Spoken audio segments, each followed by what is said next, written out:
Perhaps one of the most famous characters in all of literature is a man named Ebenezer Scrooge. You know, we all kind of root for him at the end, although we hate him so much at the beginning. But interestingly enough, although I don't know if the book of Ecclesiastes and the chapter 4 and the passage we're about to read was an inspiration to Mr. Dickens when he wrote the Christmas Carol story, but there is a passage that we're about to read in Ecclesiastes 4 verses 7 and 8 that really describe for us Ebenezer Scrooge. And we see that he kind of is a persona that is represented by this verse, but that it's kind of a persona that's represented by many people throughout history, because obviously this was written many centuries before that. And in Ecclesiastes chapter 4, as Solomon is observing human behavior and he's looking at men who work and labor and toil, he has this to say: "Then I returned and saw vanity under the sun. There is one alone, without companion. He has neither son nor brother, yet there is no end to all his labors. Nor is his eye satisfied with riches.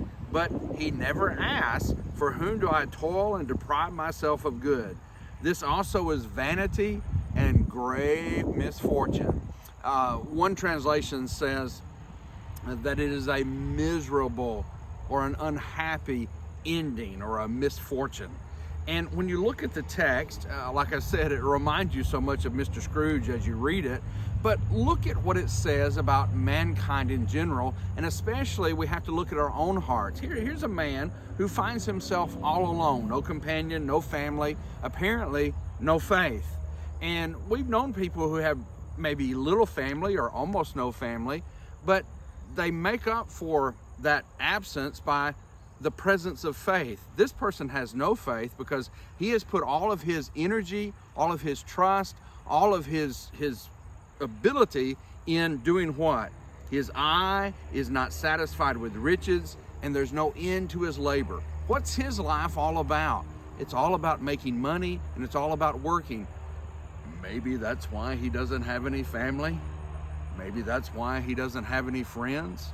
And there's a great lesson for us to learn here that Solomon makes the observation as a very rich man himself.